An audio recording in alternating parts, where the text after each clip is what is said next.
A lot of this isn't going to make sense to you, and I'm sorry about that. I'm just going to start at the beginning, with the house.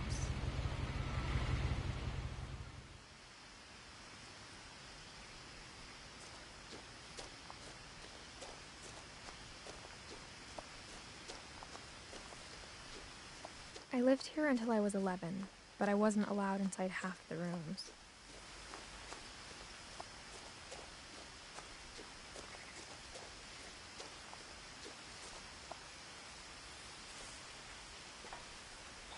Inside the mailbox were bills from 7 years ago, marked urgent, open immediately.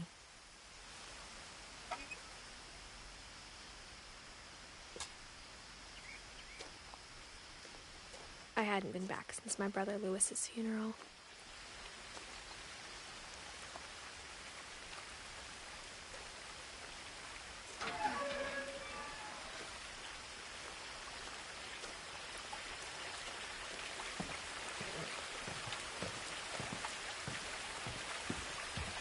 In her will, my mother left me a key, but didn't tell me what it unlocked.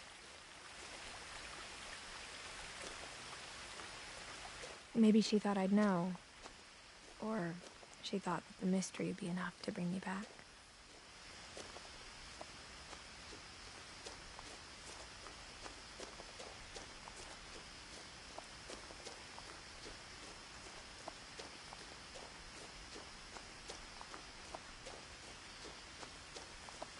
No one had driven this way in a long time, but I saw a few hoof prints.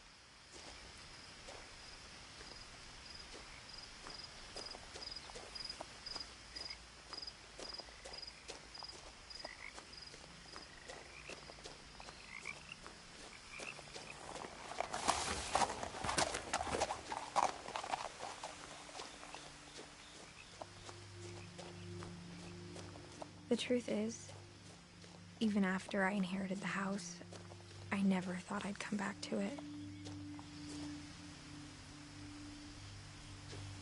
But now I had questions about my family that only the house knew the answers to.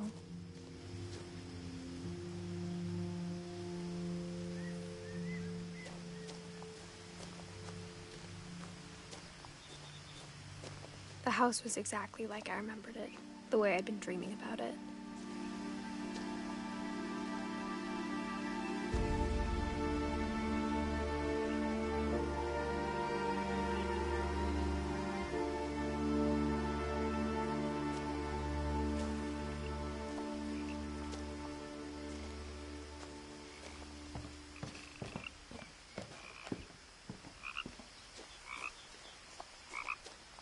I asked Edie once about the dragon in the pond. She said it had killed her husband. I was 6. It seemed like an odd joke to me, even then.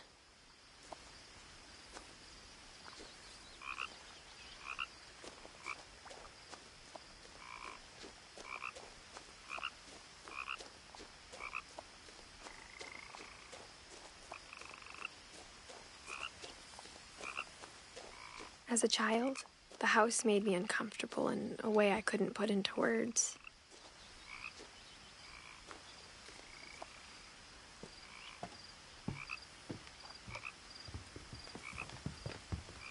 Now, as a 17-year-old, I knew exactly what those words were.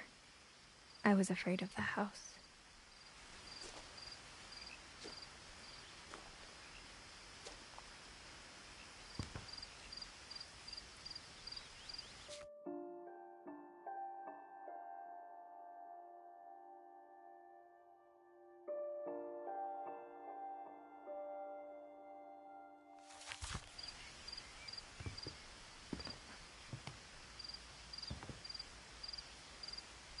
I hoped the key might unlock the front door. It didn't.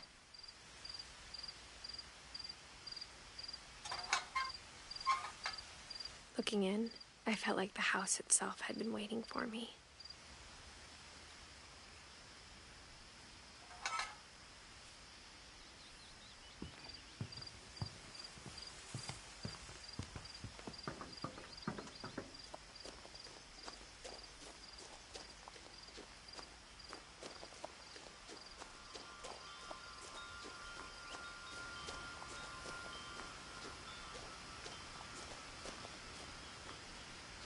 house felt like it had always been here. Even the swing set was older than my mother.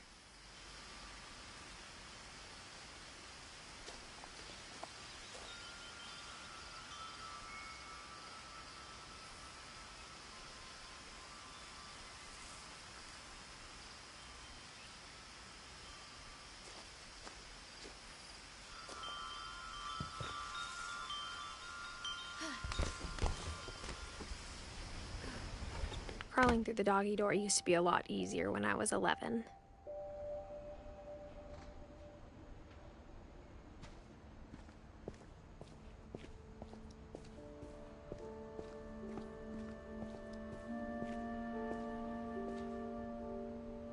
The power had been turned off the night we left.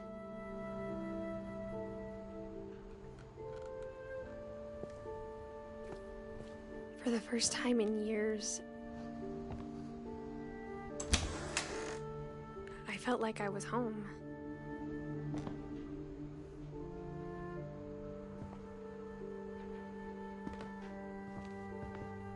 But instead of a family, there were just memories of one.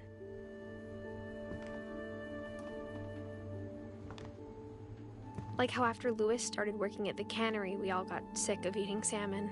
Except our cat, Molly.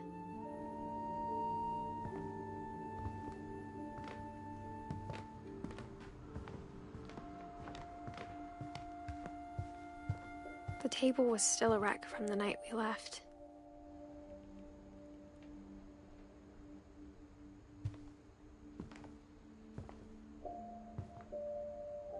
It was like a bomb had gone off, killing everyone but sparing the furniture.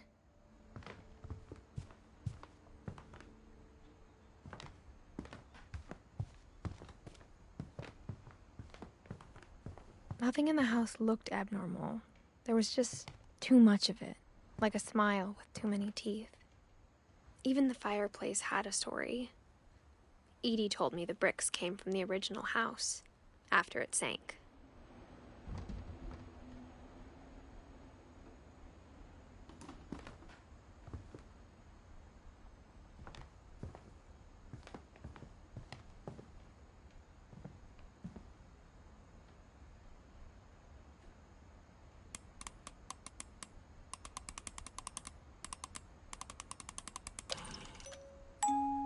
Great-Grandpa Sven built a music box for Barbara, along with the rest of the house.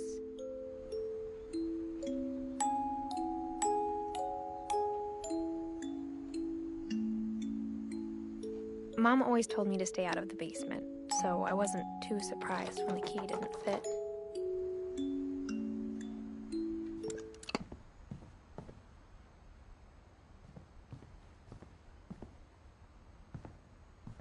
My mom wasn't much of an optimist, but she never stopped believing that my brother Milton was alive.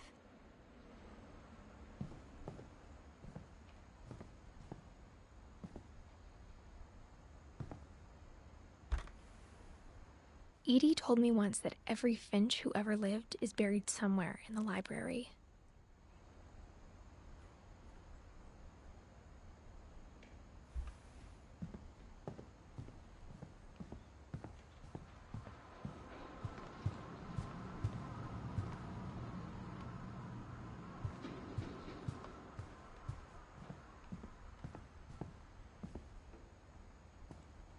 After Milton disappeared, Mom sealed up all the bedrooms.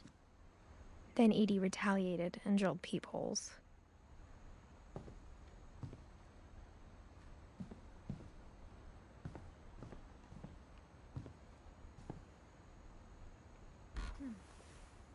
Molly always seemed like a girl I could imagine being friends with, if she hadn't died in 1947.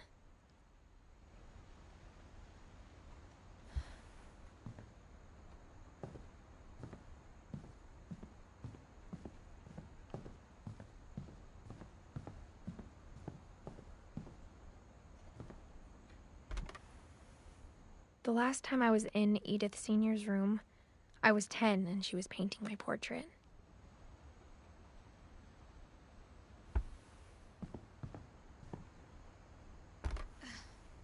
As a kid, I just assumed every house had peepholes and sealed rooms you weren't allowed inside of.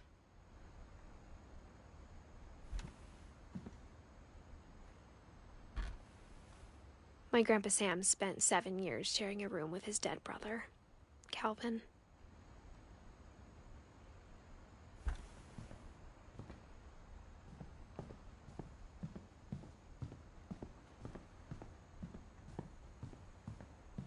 I spent a lot of time playing in Great Uncle Walter's room. I think my mom sometimes regretted not sealing it up. Louis told me there were secret passages, but I never believed him.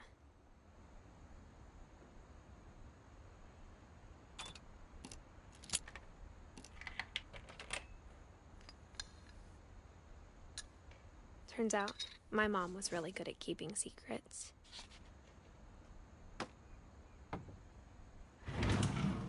Now it was time to find out what my mom had been afraid of.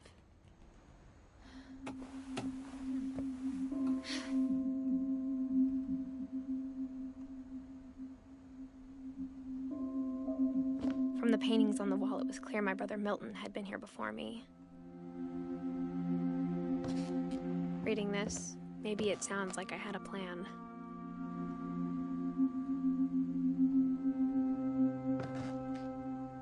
But I had no idea what was behind that door.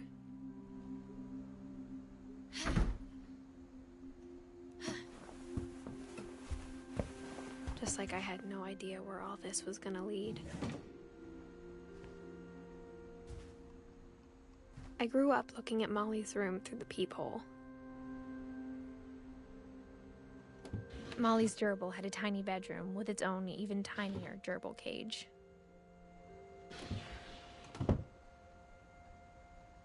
Being inside for the first time, I felt like I'd stepped behind a painting.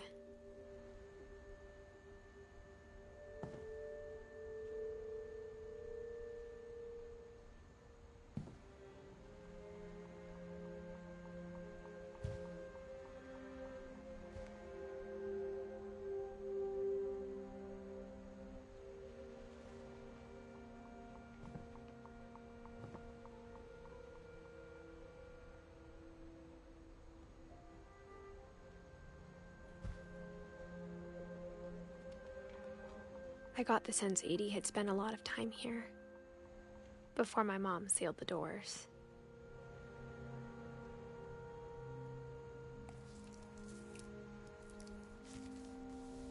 December 13th, 1947. Dear Diary, I'll be gone soon, but I wanted to tell somebody about what's gonna happen. It started when Mom sent me to bed without dinner. I woke up and I was starving, so I looked around for something to eat.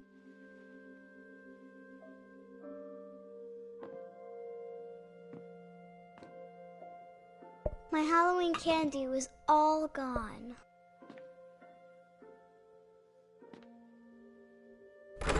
Mom, can I come out now?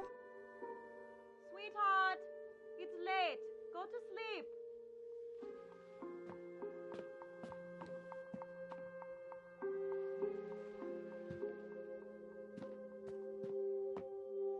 The gerbil food was dry, but I didn't mind it.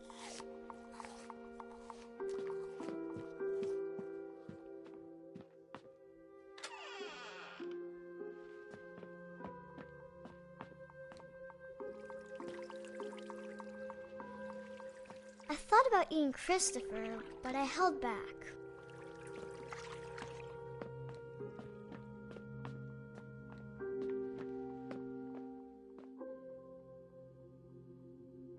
I kept eating and eating.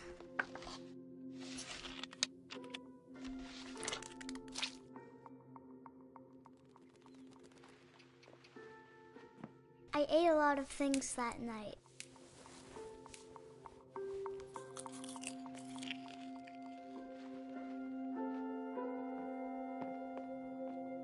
Then I heard chirping outside my window.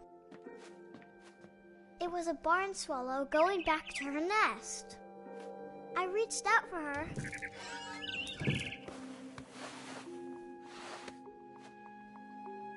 And suddenly,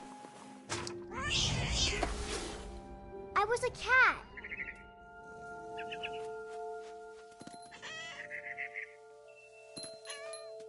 I I tried to be quiet, but the bird was really scared.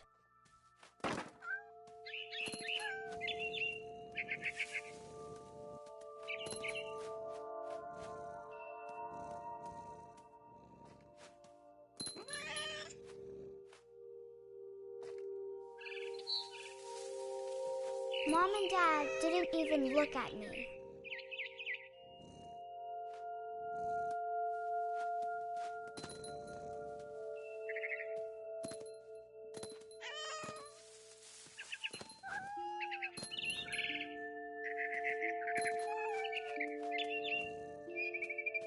I jumped and I almost got her.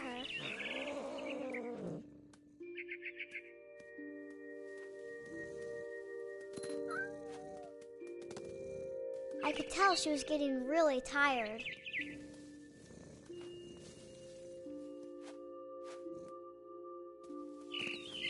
Now I was up in the big tree. I promised Dad I wouldn't climb it anymore. All I cared about was eating that mama bird.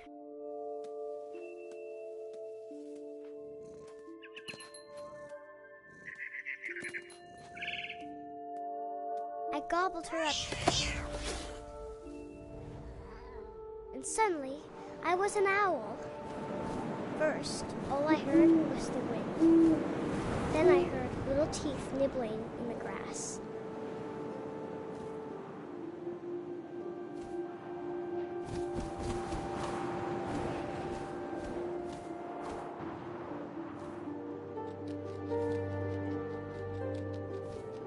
Rabbits.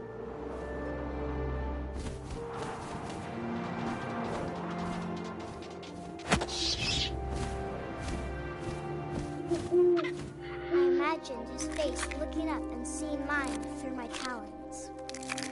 I swallowed him up, and I didn't chew one bit. Then I flew off to find something bigger.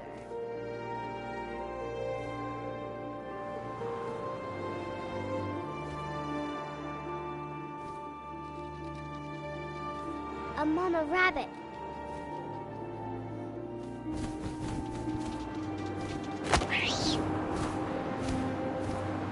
She was almost too big to carry.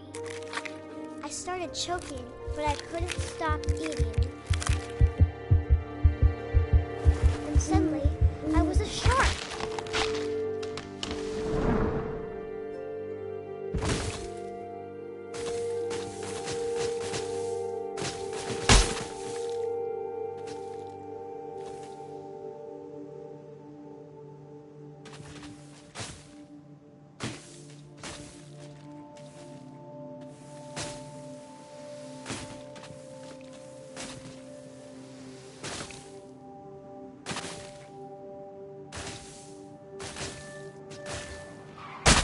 I rolled off a cliff and into the ocean.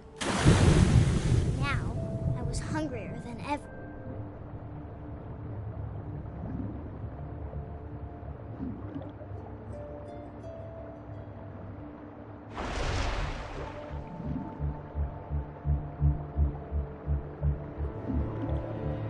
I wanted fat, juicy seals.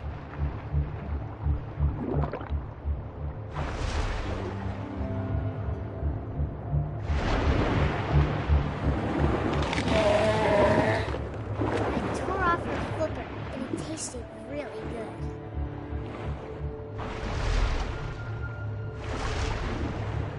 I grabbed on tight. When I was so hungry, I jumped out of the water. When I opened my eyes, everything had changed.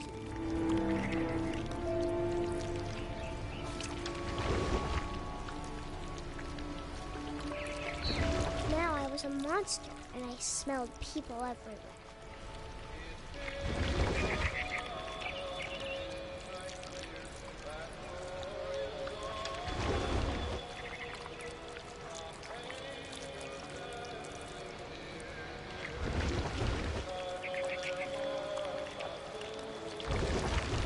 I was big, but I moved real quiet.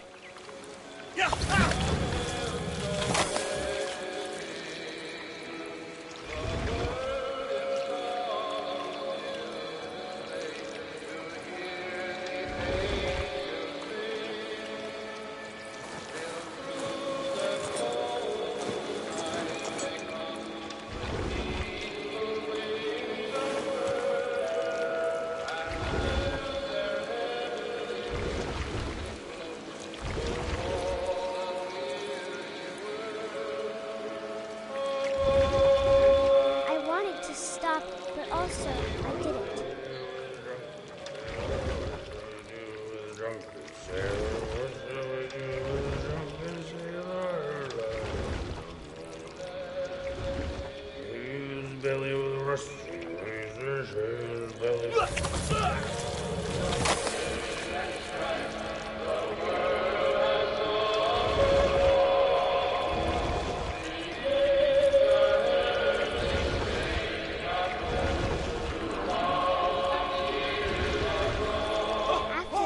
Passenger, I was still hungry.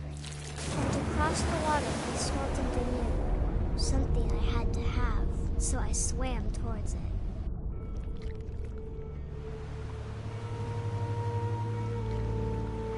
I slithered onto the sand, and the good smell went into an old pipe.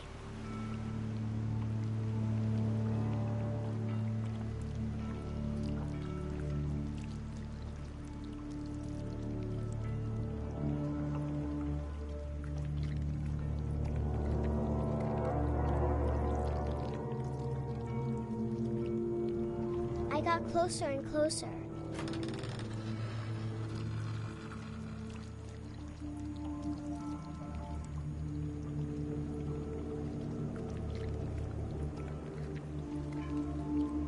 All of my stomach started growling. And suddenly, I was me again. I held my breath for a long time, but I couldn't hear anything. I think it's waiting for me to fall asleep. But it's not going to wait much longer. It needs to feed, and we both know I will be delicious.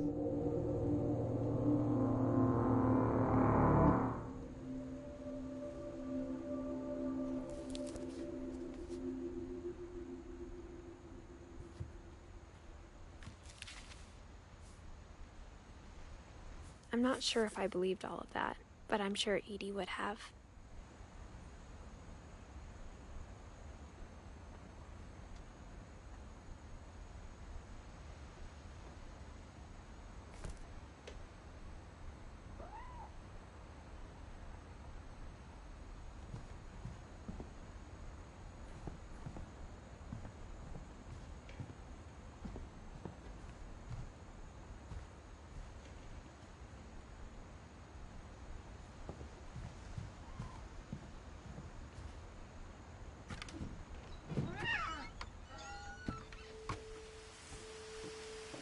This will be obvious later, but my mom never told me any of these stories. Edie would have, but Mom didn't like bringing up the past. Though, when we adopted a stray kitten, she was the one who named it Molly.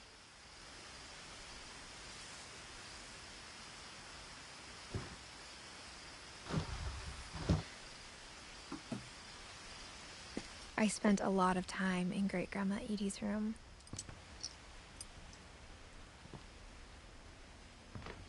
We got along, and it was a good place to hide from my mom. When Edie told people Sven was killed by a dragon, she could also have said he was building a dragon-shaped slide that collapsed. She could have, but she didn't.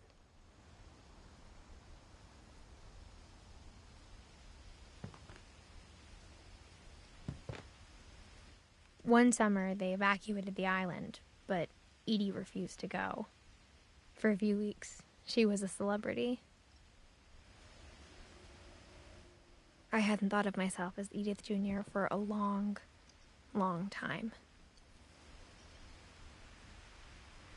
Edie gave a big interview about a mole man living under the Finch house. My mom was furious.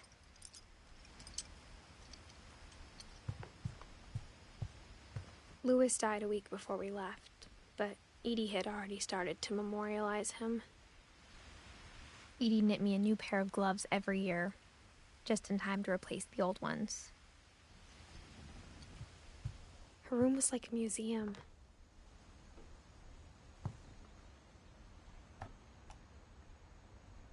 For 500 years, the Finches have been famous throughout Norway for their fortune and misfortune.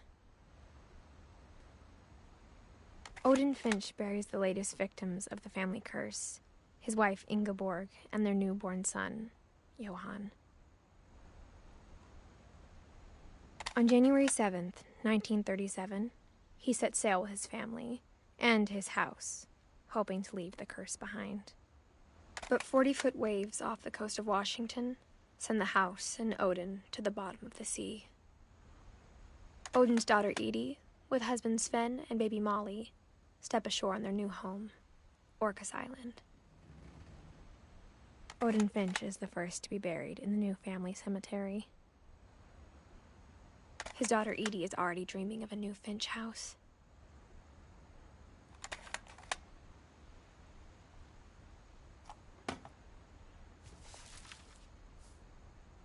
Whatever's wrong with this family, it goes back a long ways.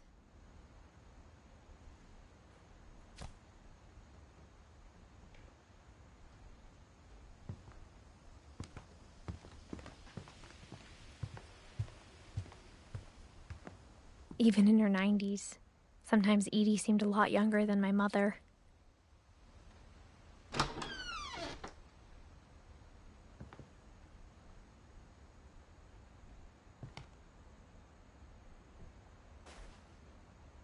The only trace Grandpa Sam's first wife Kay left on the house was the pink bathroom.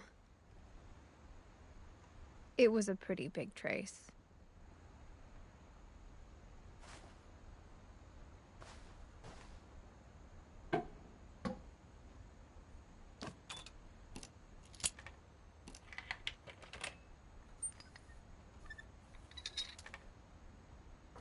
There's a secret in this bathroom.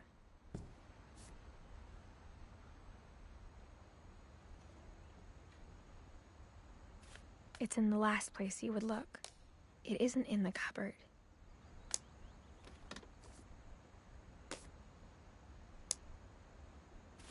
It's hidden in this book.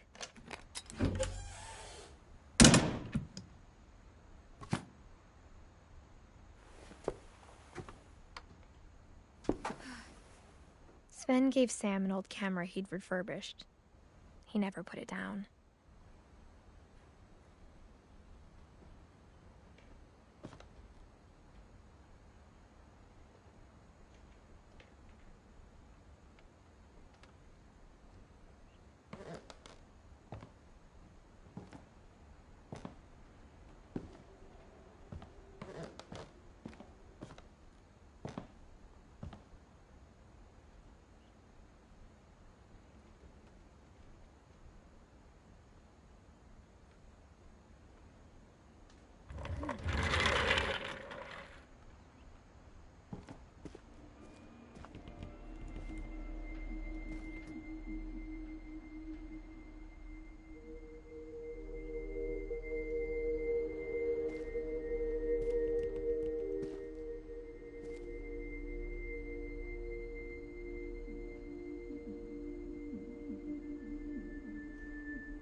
I knew Grandpa Sam had a twin.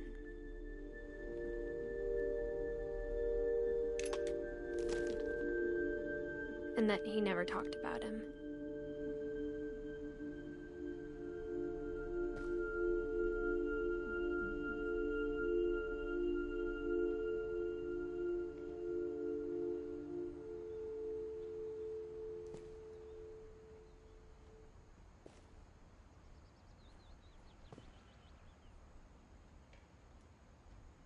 I guess my grandpa didn't like history any more than my mom did.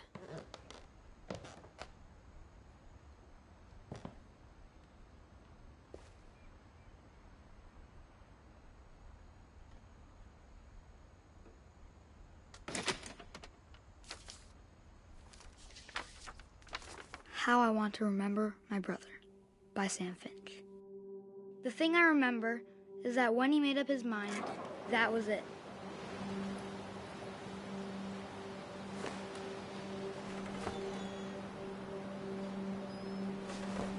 My brother said he'd die before he ate another mushroom, and he did. At Barbara's funeral, we swore we'd never be afraid again, and he wasn't. I think Calvin always wanted to fly. Sam, Calvin, dinner's ready. Coming. But that day, he finally made up his mind to do it. I told him going around was impossible. Maybe if I hadn't said that.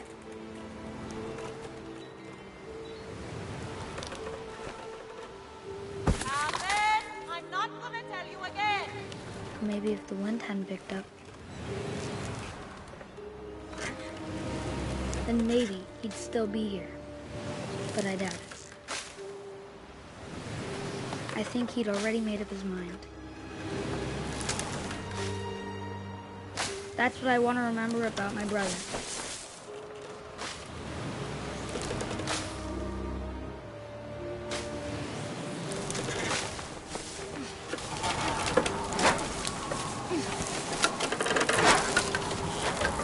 The day he made up his mind to fly.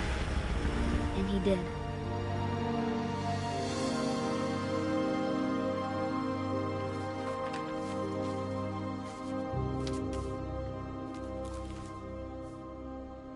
Calvin's story felt strangely familiar. When I was younger, I remember trying to do the exact same thing.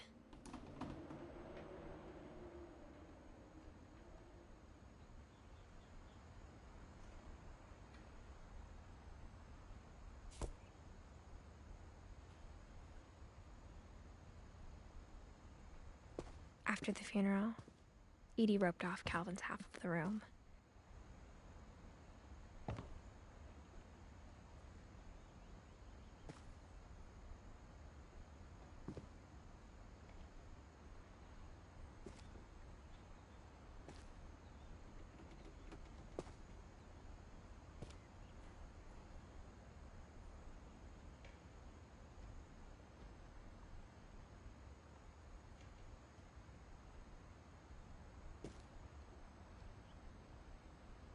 Mom said Grandpa Sam enlisted at 18 and never set foot in the room again.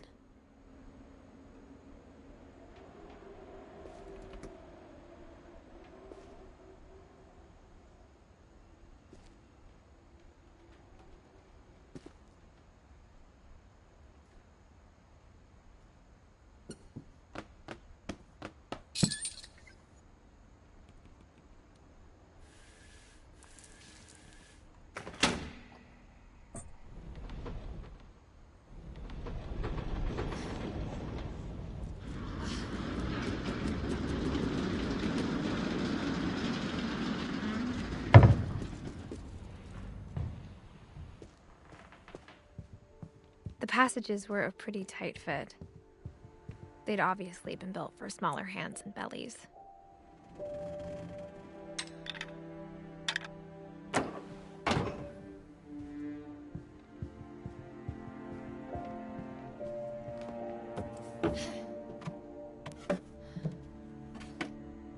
Growing up, I always thought of Barbara as a child star.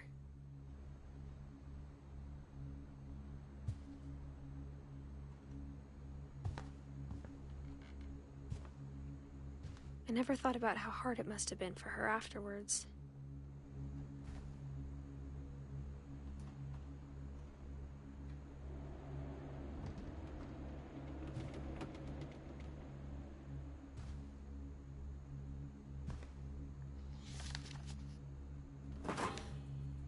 Of all the stories people wrote about Barbara's death, I'm surprised Edie saved this one.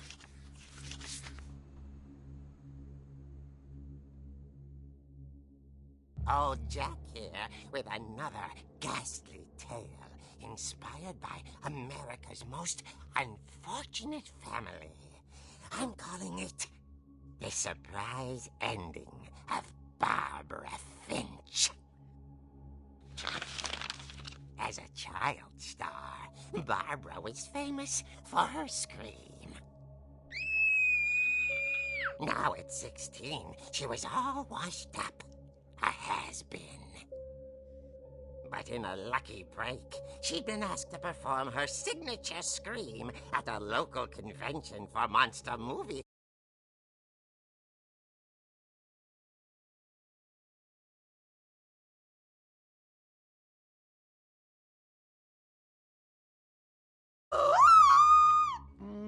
Getting better. I think you just need the right motivation. Her biggest fan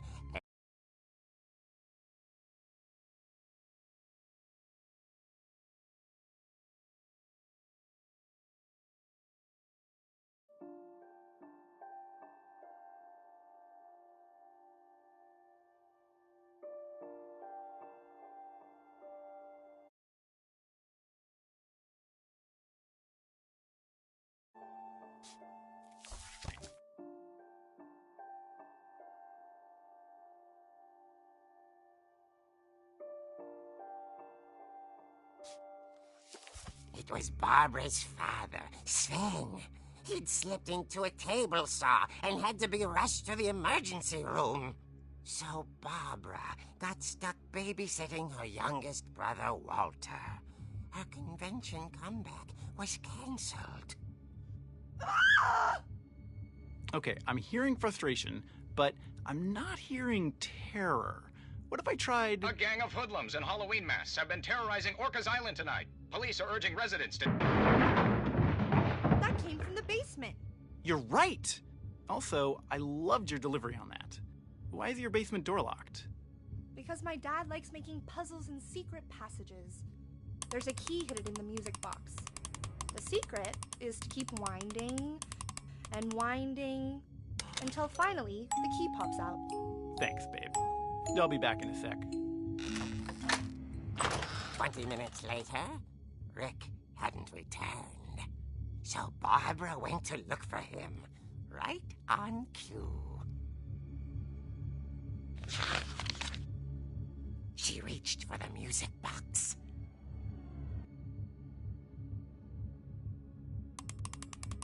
And as she wound the key, she listened for Rick, but the house was silent.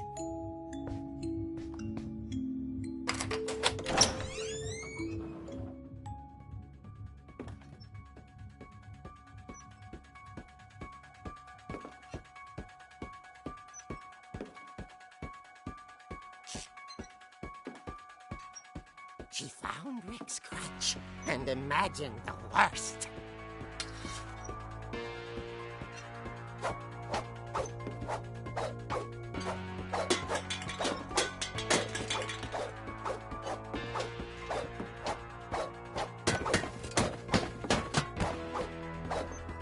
The gang's leader is the infamous Hookman killer, Dr. Carl Hamill, who impaled and then ate his family 10 years ago tonight.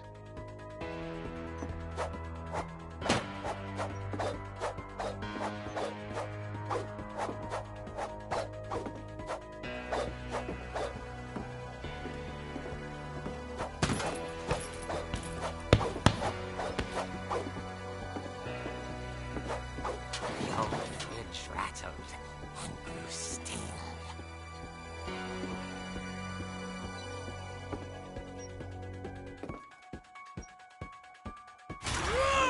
Oh dear! Oh! Rick? Barb, relax. I was just trying to scare you to help you find your scream. Well, I'm not scared, Rick. I'm furious. Then act furious. All I'm getting from you now is that you're hurt and confused and you're... She threw him out, but she kept a little something to remember him by.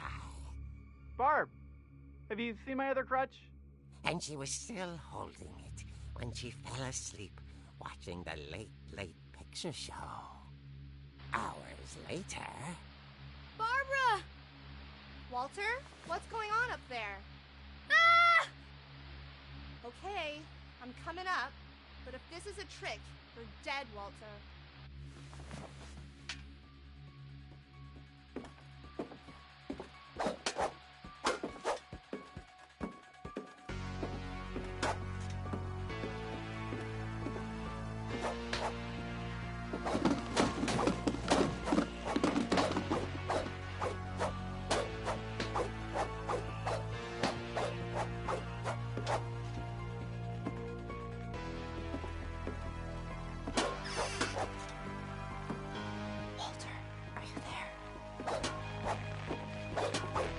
Walter vanished, but his bedside radio was still on. Orcas Island police describe the man as 6 feet tall, with a steel hook for a hand. Residents are urged to lock all doors and windows and notify the police of any suspicious activity. Barbara turned, saw the hookman, and was speechless. He was quite smashing. And the irony was, he couldn't get enough of Barbara. Okay, Barbara, there's gotta be another way out of here.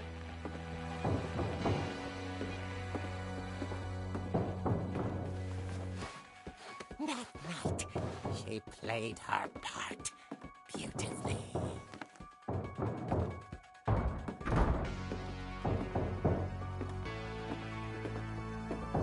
Molly's door hadn't been opened in years. The hinges groaned.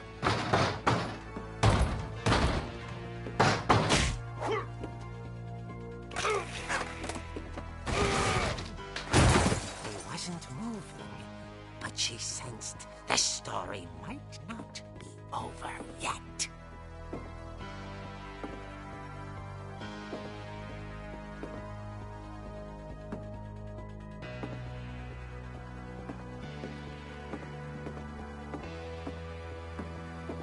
The hookman had vanished.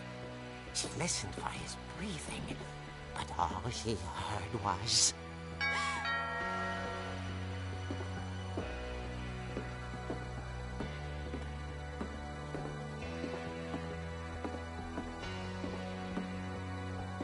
someone at the door was dying to speak to young Barbara.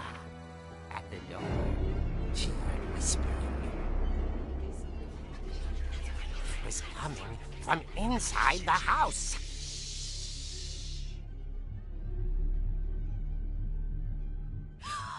Oh dear.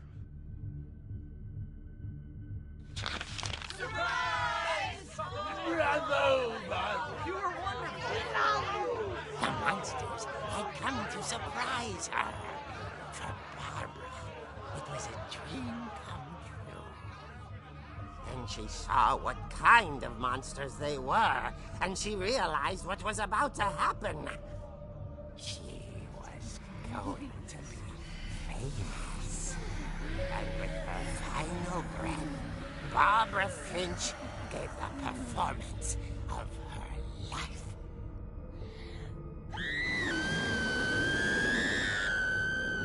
I wasn't there myself, but I hear Barbara was magnificent. Poor girl. She had a taste for stardom. But unfortunately, so did her fans. Of course, the police blamed it all on poor Rick, who disappeared the same night. And little Walter? Hiding under his bed the whole time. He took it all pretty hard, but that's another story. As for Barbara, tucked inside the music box is all they ever found of her. Her ear. Now that's what I call a real eerie tale.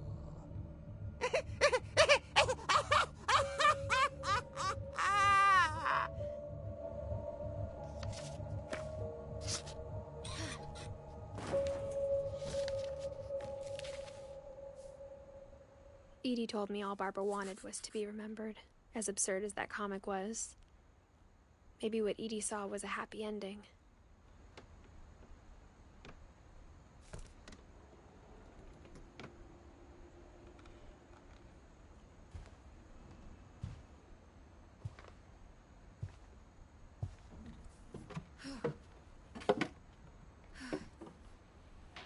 I guess now I know why Mom didn't like me playing with the music box.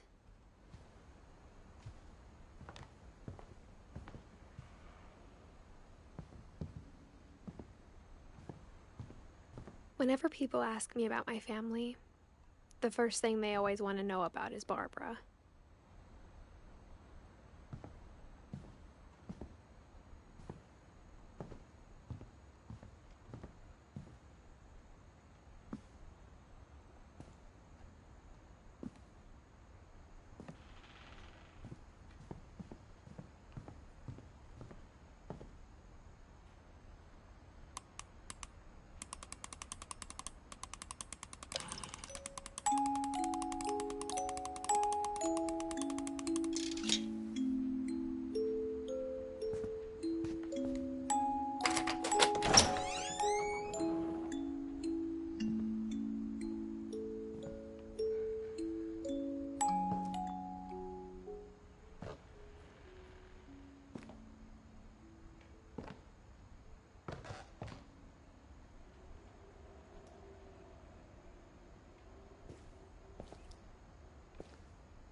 Mom said the basement was off limits, unless I wanted another tetanus shot.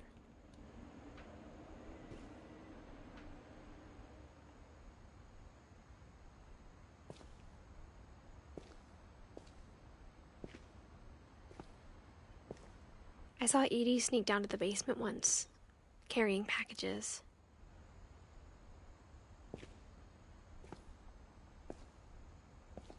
I thought maybe she was hiding presents. It turned out she was hiding a lot more than that.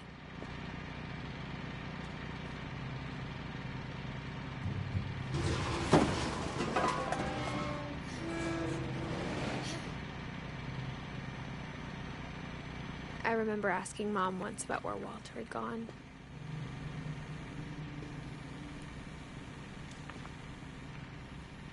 She said after Barbara died, he got as far away as he could.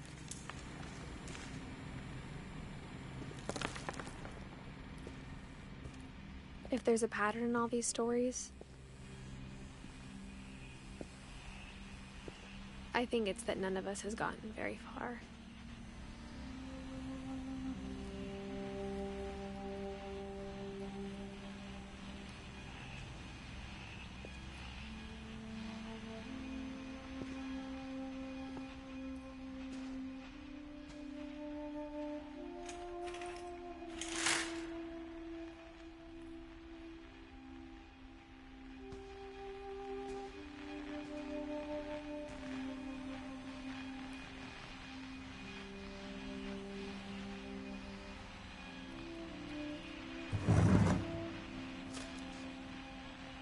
Goodbye, everyone. I can't believe I've been down here for 30 years. On that first day, after the shaking started, I didn't think I'd survive a week.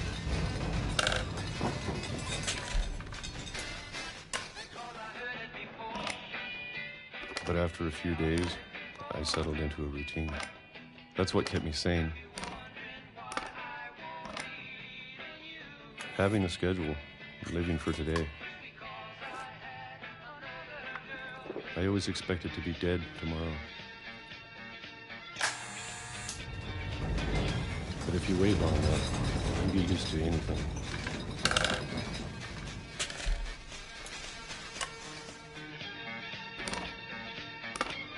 Even a monster on the other side of the door starts to feel normal. Almost friendly.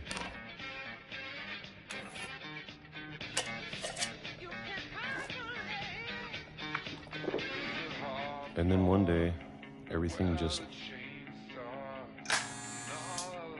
stopped.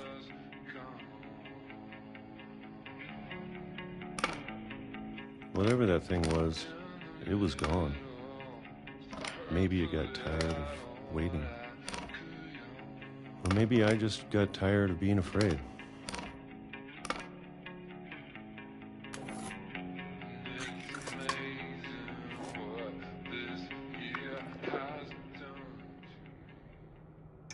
It's been a week now, the longest in 30 years. I'm done waiting. I have to leave while I still can.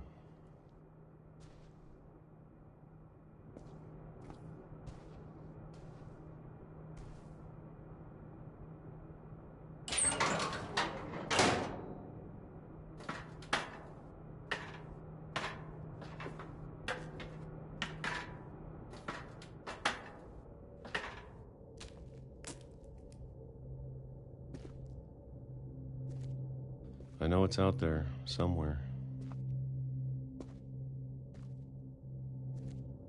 Whatever killed Barbara and Molly and Calvin.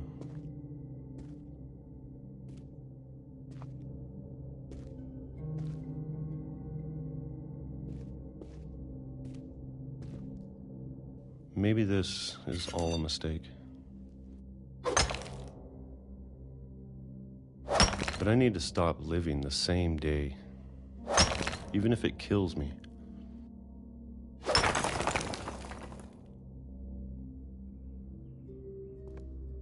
Whatever's out there, I want you to know I'm ready for it. I'm going to appreciate all of it, especially the food. I don't mind if I only have a year left, or a month, or a single week. I'd be happy with one new day. I can already imagine the sun on my face.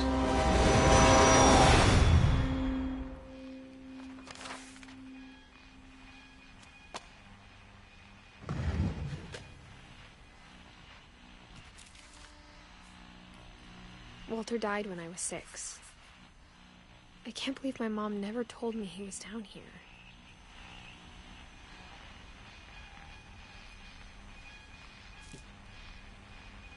I'm sure my mom was trying to protect me.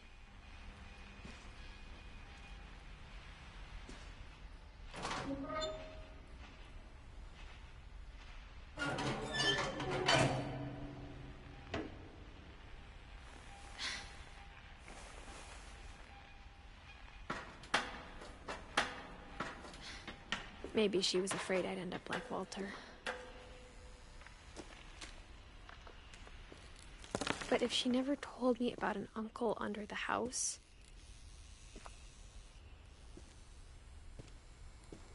I can only imagine what else she was hiding. I don't want to make the same mistakes she made. Trying to bury something that's still alive.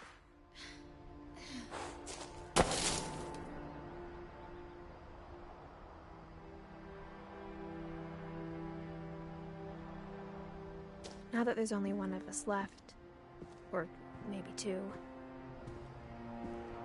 I thought it was time I heard the stories for myself and found out what happened to everyone else. But now I'm worried the stories themselves might be the problem. Maybe we believed so much in a family curse, we made it real.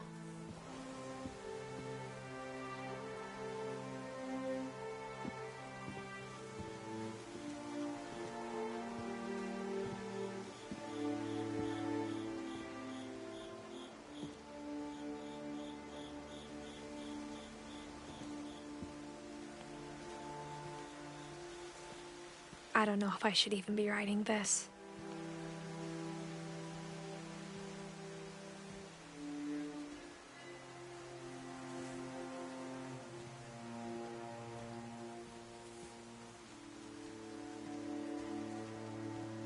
Maybe it'd be better if all this just died with me.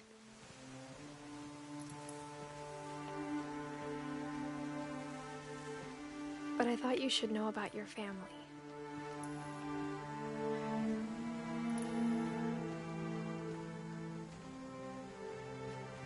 And the history you're a part of.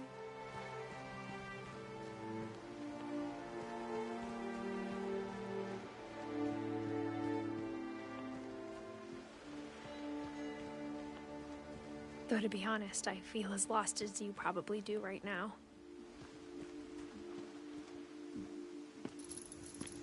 I think the people in these stories believed them, for what that's worth.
And when you look at the house, that history of imagination and stubbornness and madness. Any of it seems possible.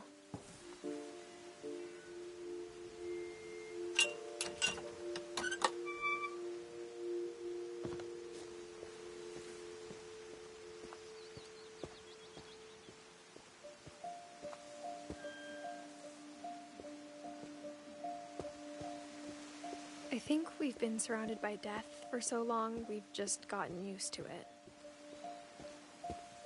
What kind of family finishes building a cemetery before starting the house?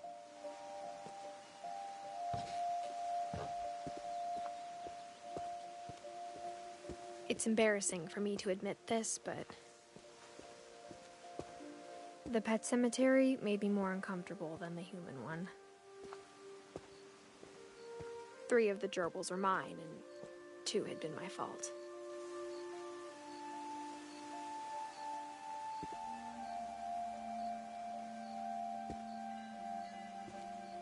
Sven built the house, but it was Edie who designed the cemetery.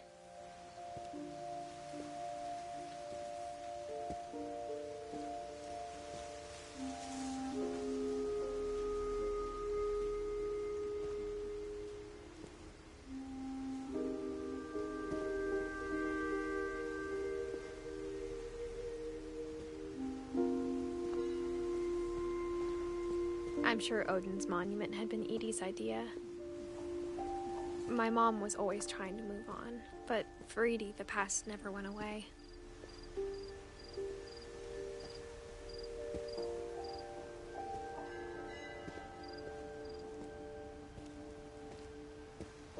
She could see it poking out of the water at low tide.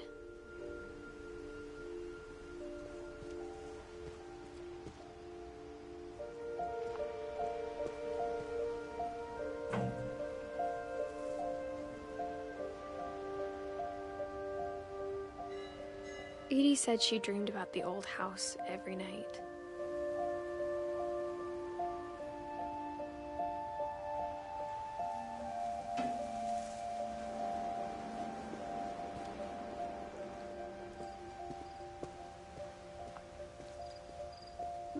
Edie's side was always easier for me to understand.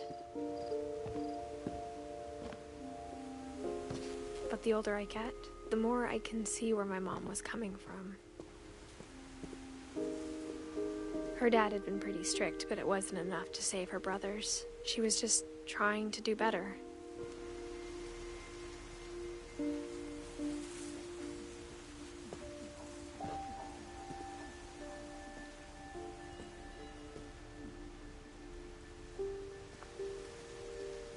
She lost 2 of her brothers, just like I did. I get why she tried so hard to protect us.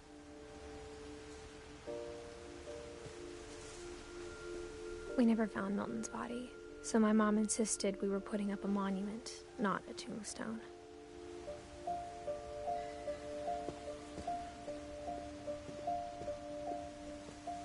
There's so many things I wish I could ask my mom now. Part of me thinks this is what she wanted all along.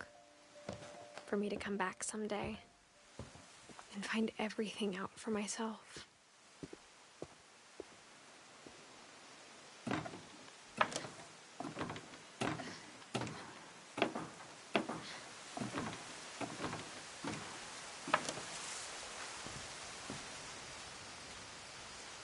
But looking back on it now,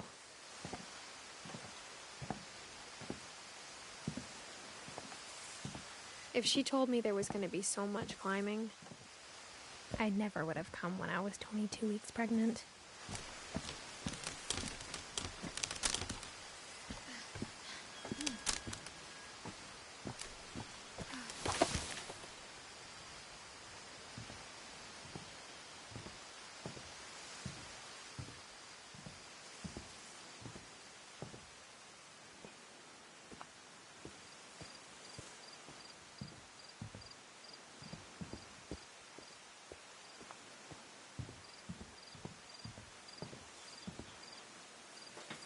I never met Grandpa Sam, but I think he and my mom had a lot in common.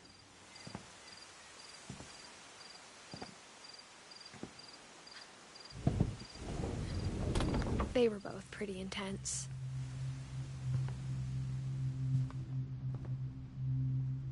Sam spent his life shooting photos, but Mom said he got nervous being in front of the camera. I guess we're all afraid of something.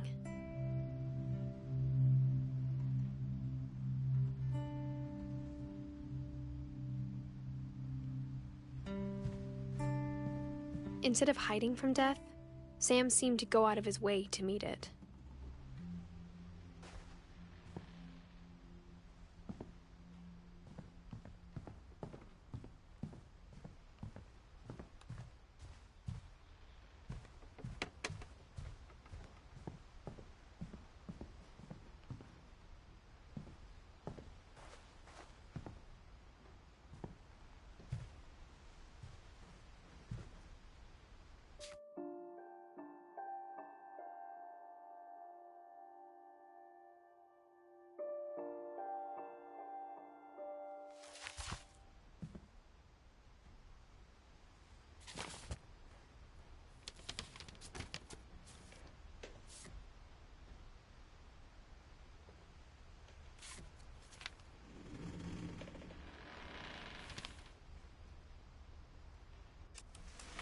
Dawn, I promise, you'll never forget this weekend. Yes, sir. These memories are gonna last a lifetime. What? Am I gonna have to shoot anything? It's a hunting trip, Dawn. Shooting is strongly encouraged. Perfect. It's gonna rain the whole weekend, isn't it? I will never forget this weekend, Dad. That's the spirit. Okay, got it. I'm gonna take some pictures, okay? Just be careful. That camera's older than you are. Aw.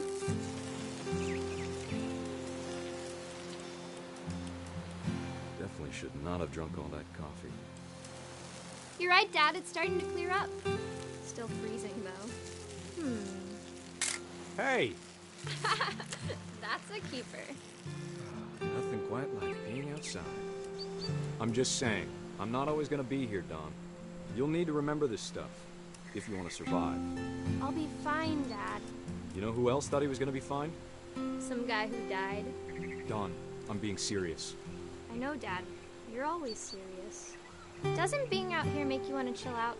Well, to tell you the truth, I haven't been out here in 20 years. Dawn, don't you think you could find something more interesting to photograph? Last time I was with my brother Calvin. Man, that was a great trip. Dad! Good eyes, Dawn.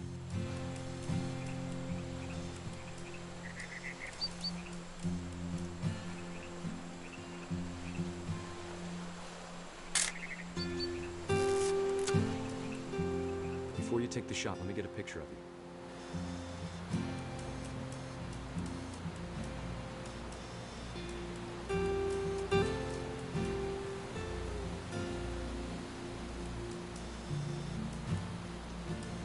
Dad, I...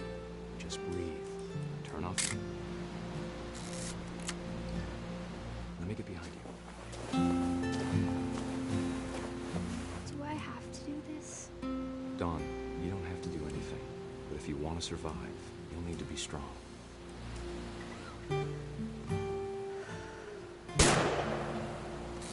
Great shot, Dawn!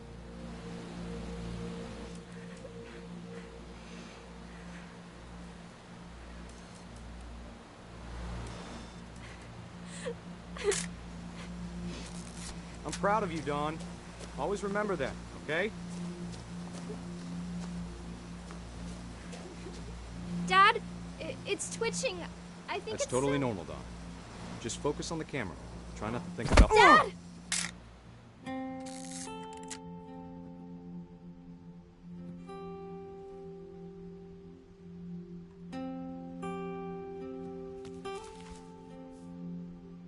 Of all these stories, that's the one I wish most that my mom had told me.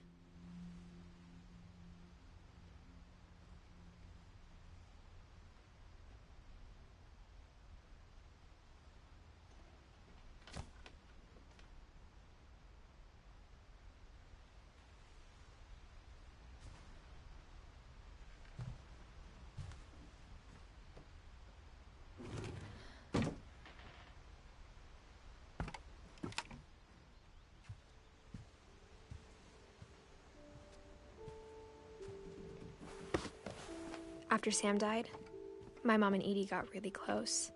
They'd both lost a lot.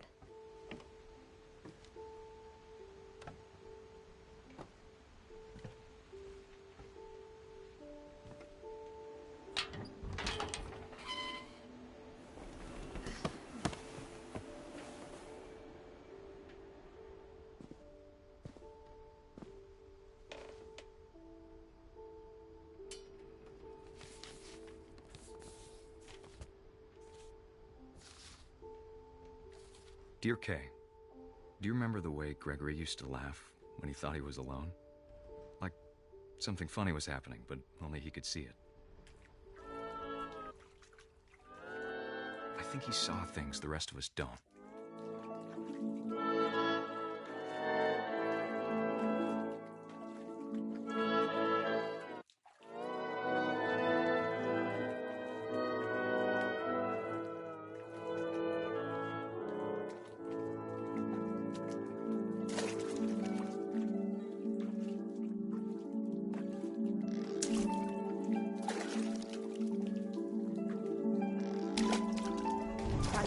Gregory, it's time to... Hold on, sweetie. Hello?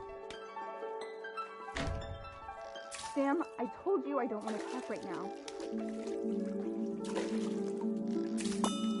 I wonder what he saw. What his world was like.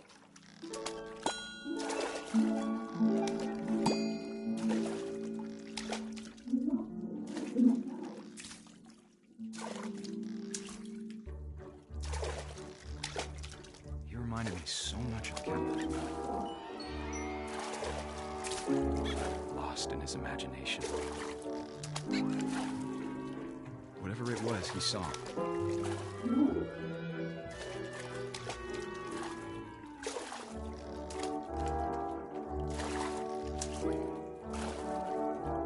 It sure made him happy.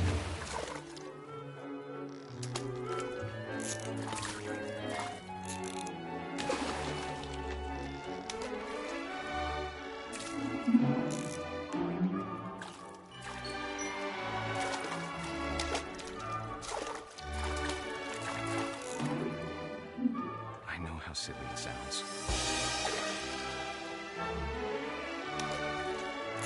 But I worried about a baby being too happy. But I could feel him slipping away. Sorry about that, Gregory. I know you did everything you could. Maybe if I hadn't called that night.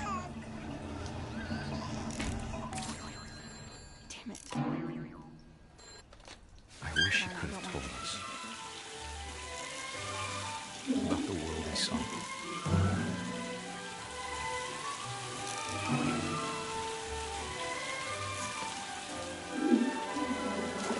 There's so much I don't understand about Gregory, about everything.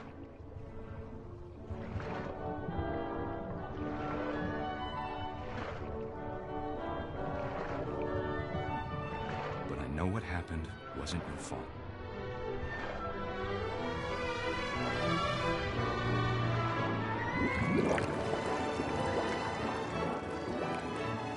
I'm sure he's happy. And he'd want you to be happy too. Good luck, Kay. Love, Sam.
can't imagine my mom ever writing poetry, and yet...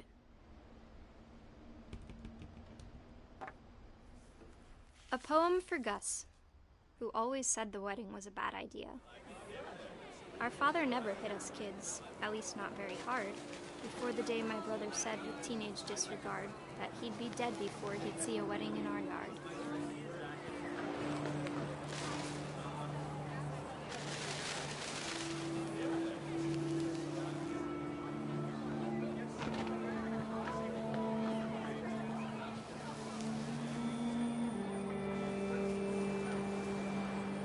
My father made him come, of course, but Gus stood far apart, just flew his kite and bottled up the storm inside his heart.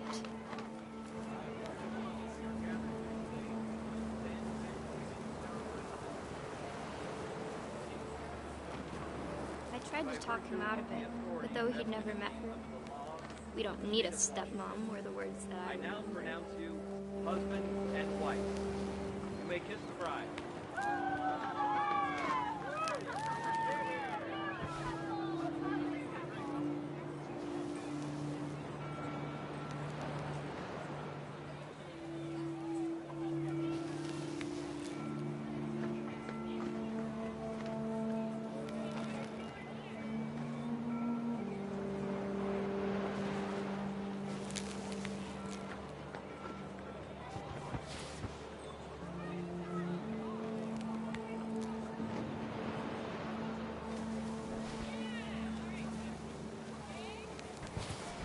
When the time for photos came, Dad ordered him to Come here.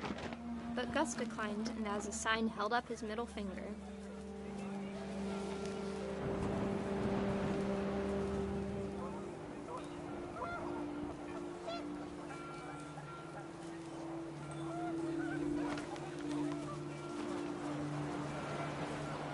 The wind picked up, and panicked geese appeared and quickly went.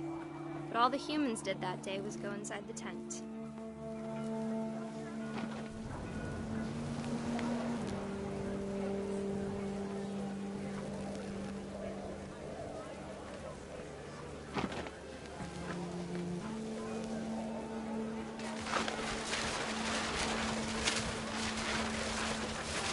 Rain came down in buckets then, but no one seemed afraid that nature might destroy the tent our dad had crudely made.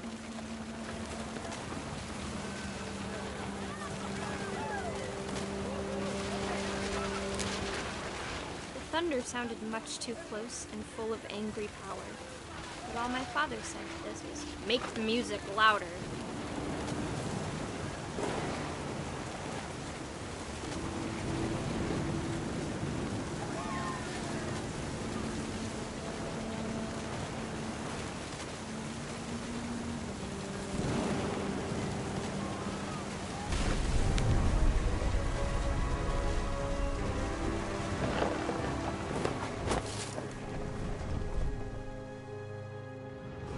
I wish that I could truly say I thought about you on that day.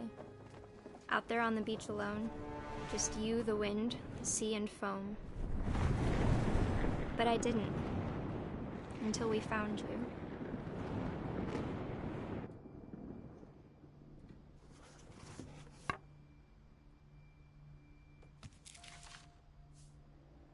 She never talked about him, but Mom told me once if I was a boy, they were going to name me Gus.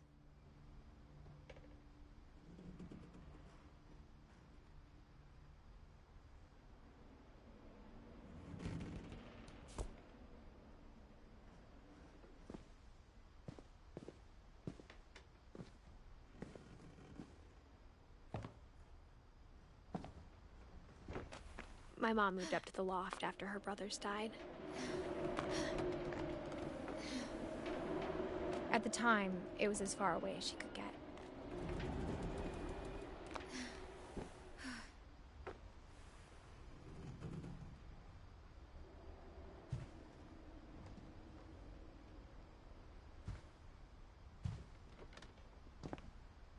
She spent a summer building houses in Calcutta, where she met my dad, Sanjay.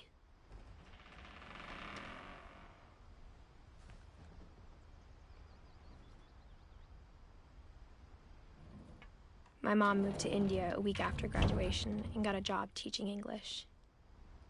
Louis was born a year later.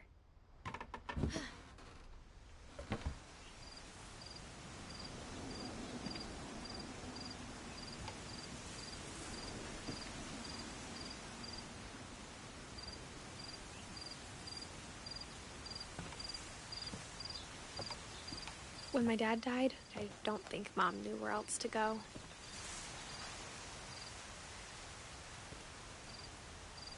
I'm sure Edie was happy to have her back.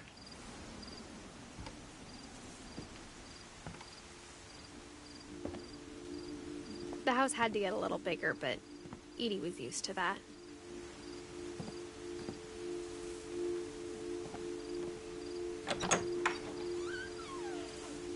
And for a while, things were good.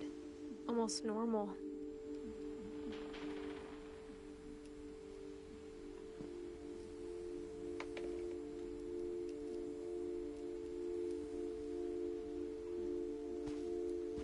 But it didn't last.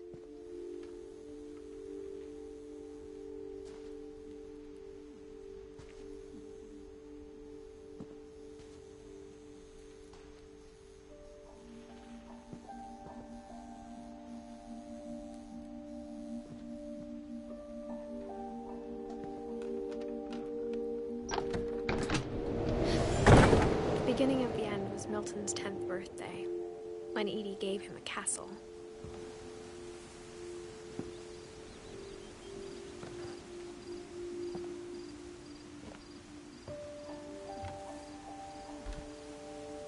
After Milton disappeared, the only thing he left behind was a room full of paintings.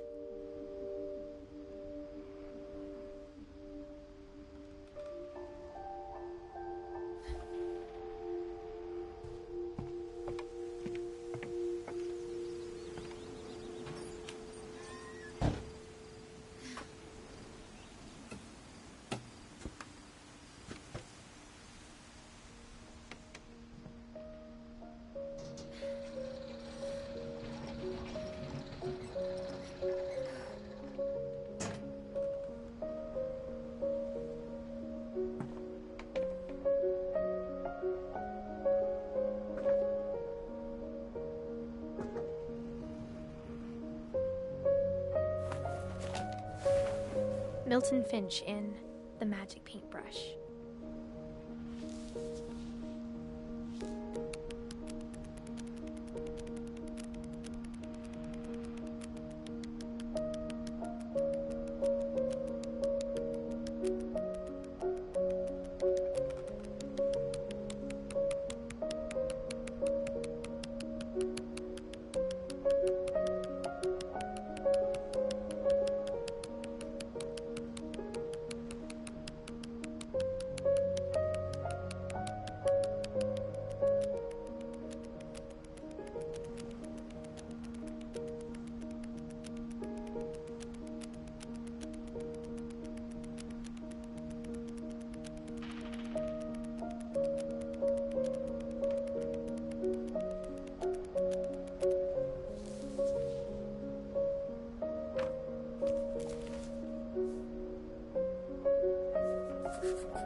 I was 4 when Milton disappeared.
Mom spent months searching for my brother. Then she sealed the doors.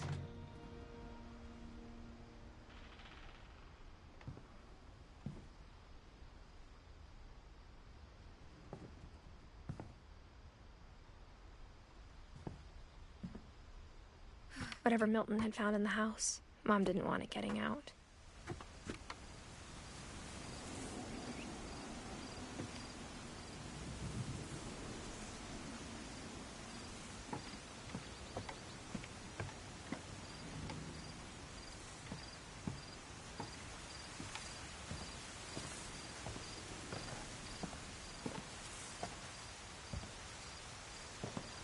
Mom definitely blamed Edie, but I think Louis blamed himself.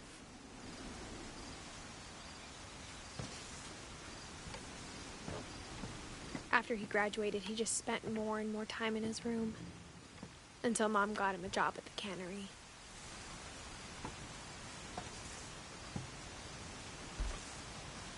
Everyone always told me to stay out of Louis's room, except Louis.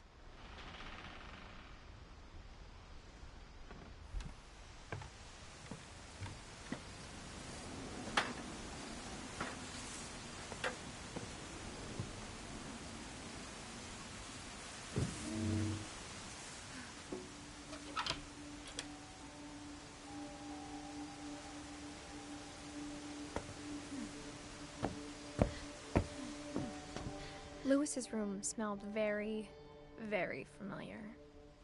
That part of him lived on.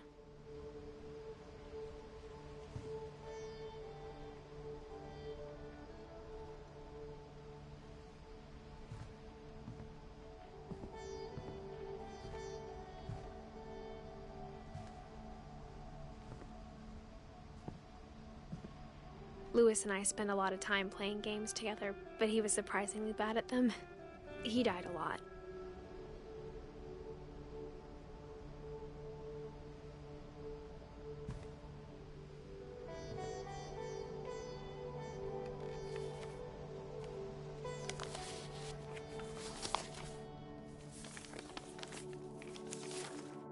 Dear Mrs. Finch, as Louis's psychiatrist, I can understand your desire for an explanation. As I see it, the trouble began in January, shortly after we convinced your son to seek treatment for substance abuse. Newly sober, I believe Louis first noticed the monotony of his daily life.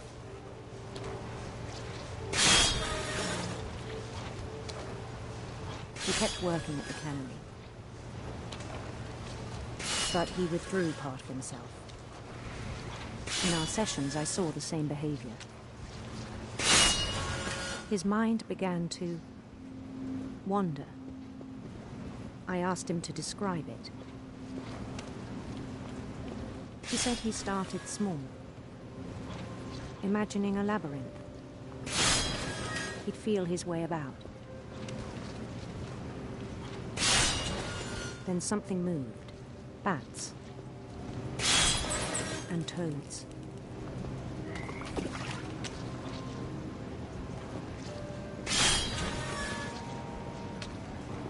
And things that had not names. He knew it was all in his head.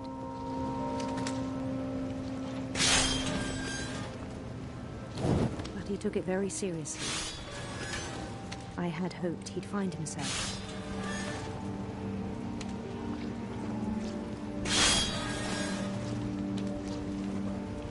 But he found something more.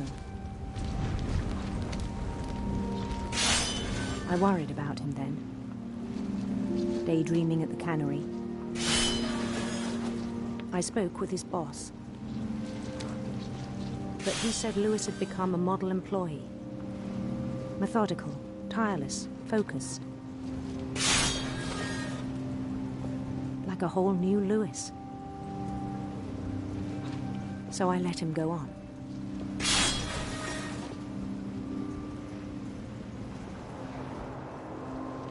I even encouraged him. It seemed very promising at first. He told me he'd made a new friend.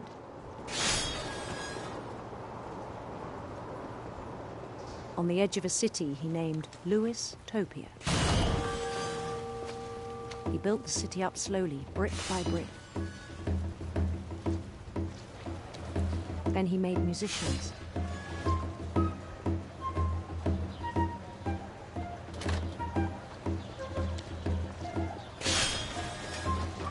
songs for them to play.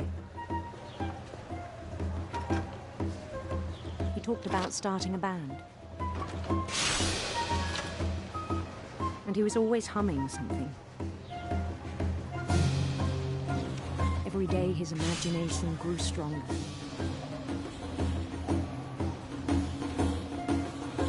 He no longer spoke at the cannery. But his chopping was as reliable as ever. Then one day it struck him that all the cheering crowds, even the stones under his feet,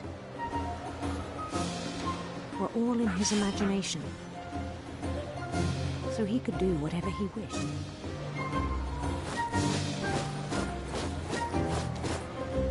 He held an election for mayor. And he won. They begged him to stay, but his mind was already wandering. It became a game for him.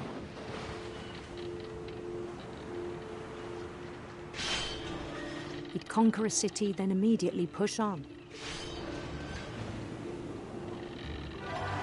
New Louisville.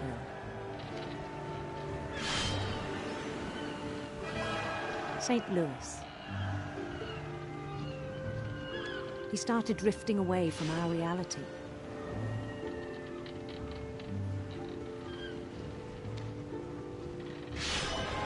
Minneapolis. Until one day he forgot to go home from the cannery. Even as his mother pleaded with him, part of Louis kept sailing on.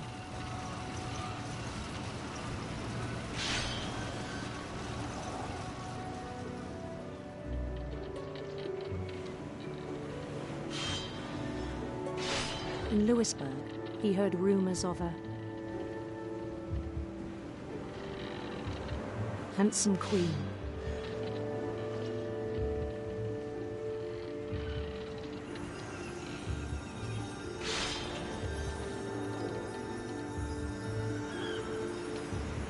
The queen was on her own quest for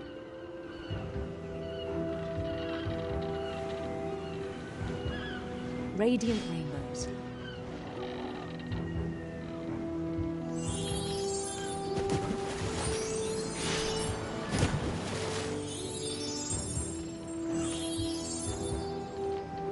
He followed the sound of her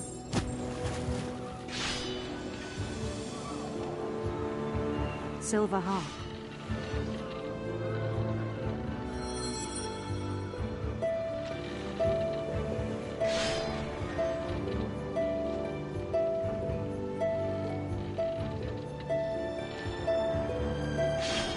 His chase led him to a golden palace east of the sun and west of the moon.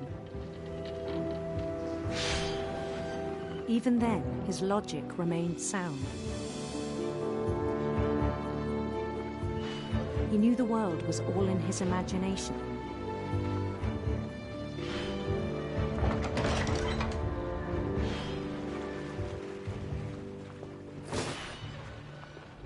But he was so proud of having created it.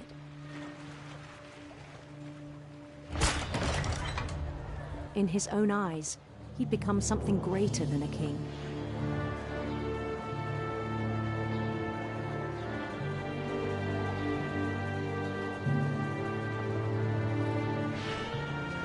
For someone who'd never known success in the real world, I think it was overwhelming.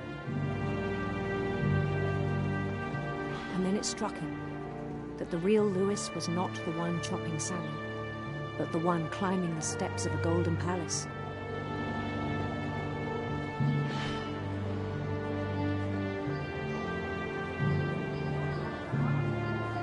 My imagination is as real as my body, he told me. It was hard to argue with him.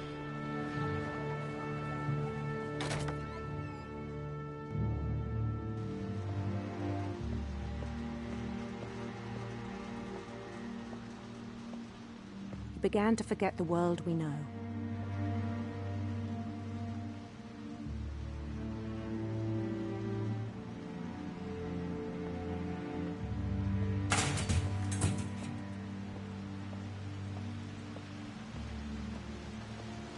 I think it pained him to remember Louis, the cannery worker.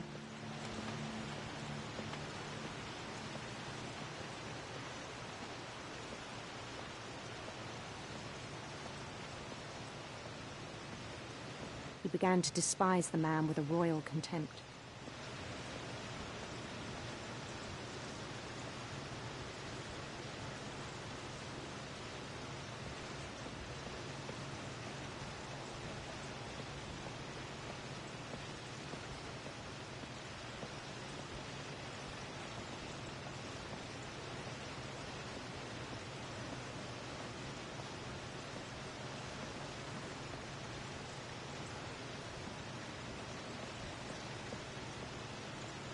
I still thought I could save him.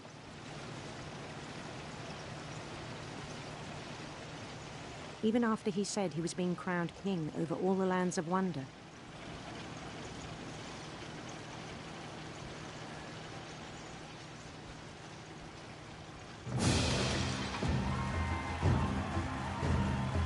The palace would be packed with his companions.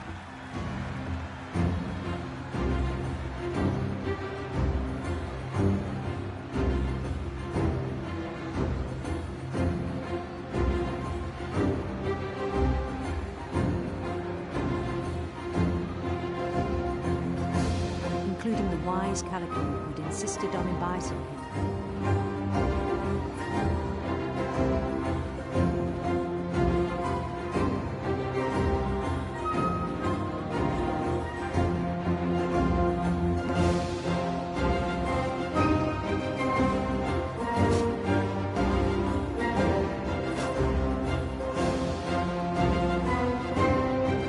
His queen waited, holding his crown.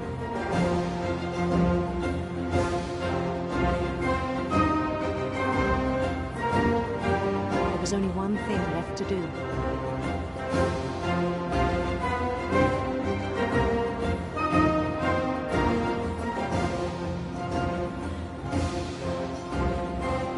Bend down his head.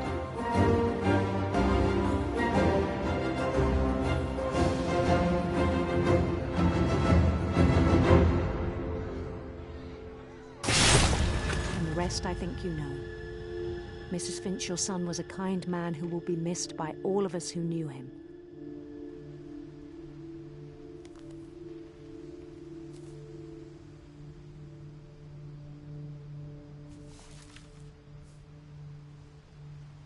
My brother was really cool. I wish you could have met him.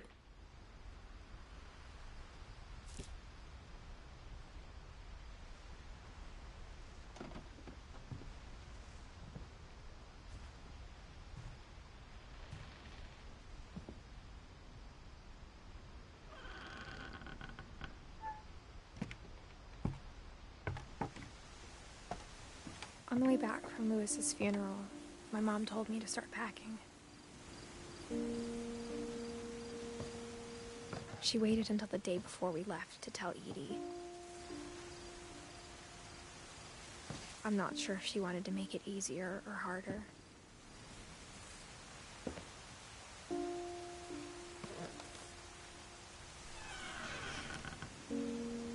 I wish we'd stayed.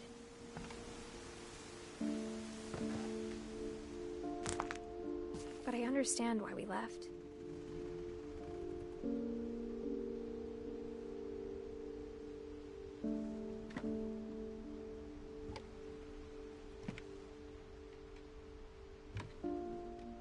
My mom ended up leaving everything behind.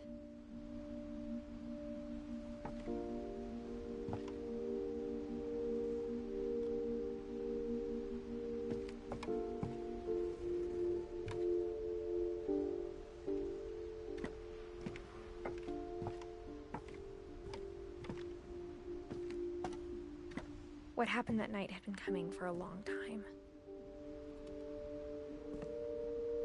Maybe it should have come sooner.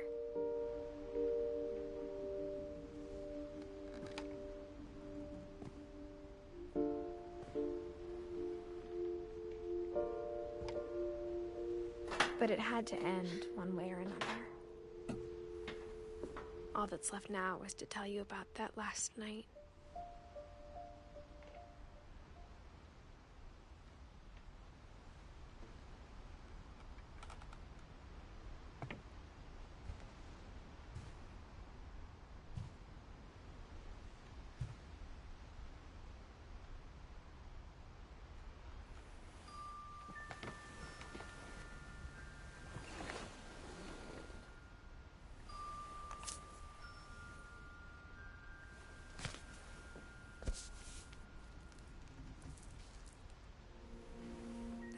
last day, Edie just watched us pack and didn't say a word. Until supper, when she raised her glass and said, "To our final night together, and all our final nights apart." Grandma, you know what I said about alcohol. Some of your medications are very Edith, specific. I left a present for you in the hallway. Why don't you go open it? The grown-ups have to argue now. I'm sorry, you're right. We're all leaving tomorrow. Let's just enjoy our last... I'm not leaving. Edith, you're excused.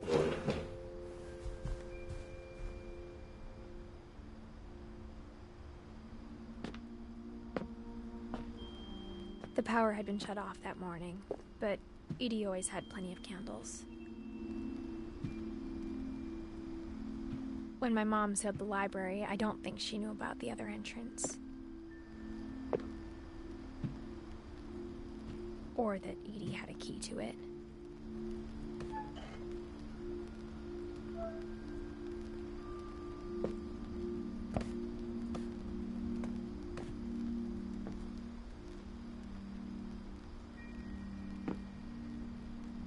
That thing you're afraid of isn't going to end when you leave the house.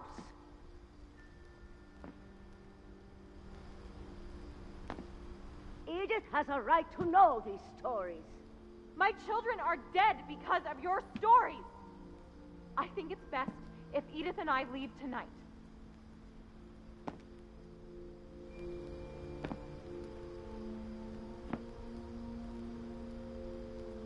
We'll have the nursing home send a van for you in the morning, okay?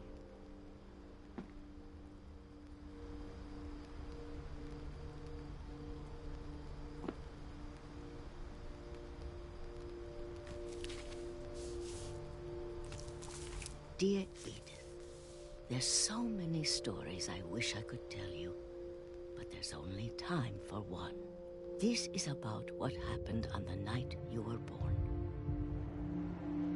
That night, the tide went way, way out. It was the first and last time I ever saw the old house aground.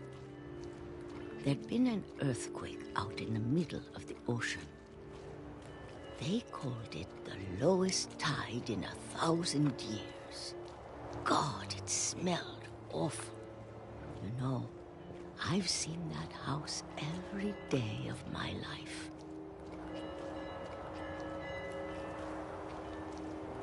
But I never thought I'd go back to it. When the fog rolled in, I lost my way.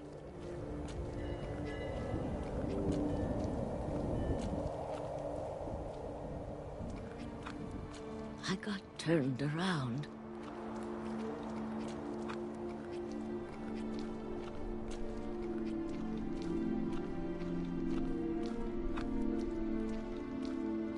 For a while, I wandered. I started seeing things.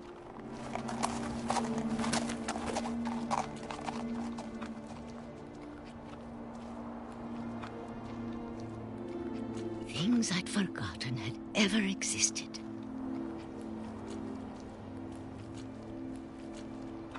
But when I saw them, they felt like old friends. That night, a lot of things came back to me. Or maybe I came back to them.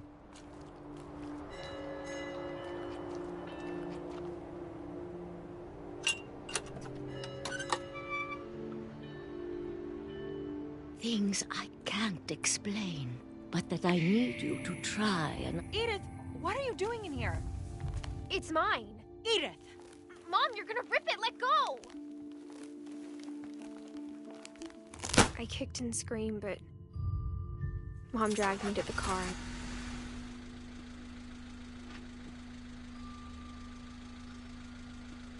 I never saw Great-Grandma Edie again. The next morning, the van came to pick her up, but she was already gone. After after that, we moved around a lot.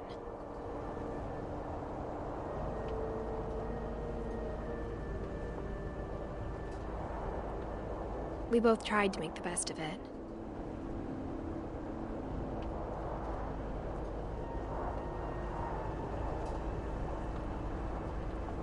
A few years went by.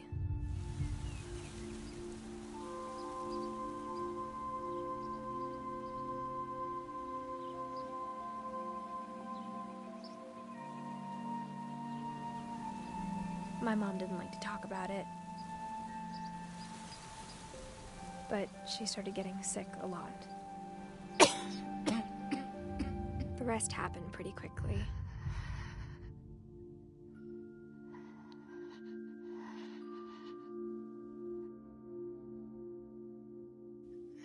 She got better for a while, and then she didn't.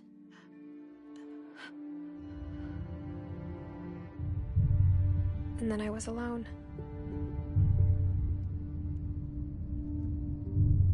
The last Finch left alive.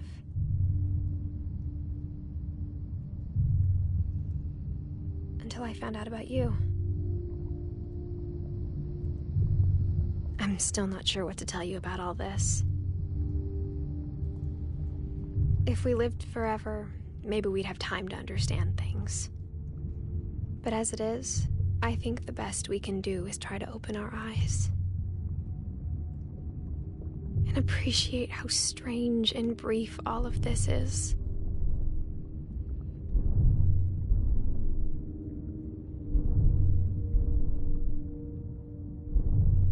This journal was supposed to be for you.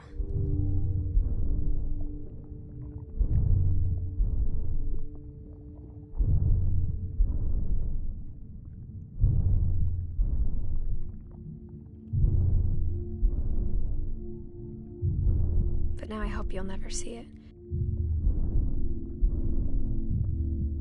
I just want to meet you and tell you all these stories myself. But I guess if you're reading this now, things didn't work out that way.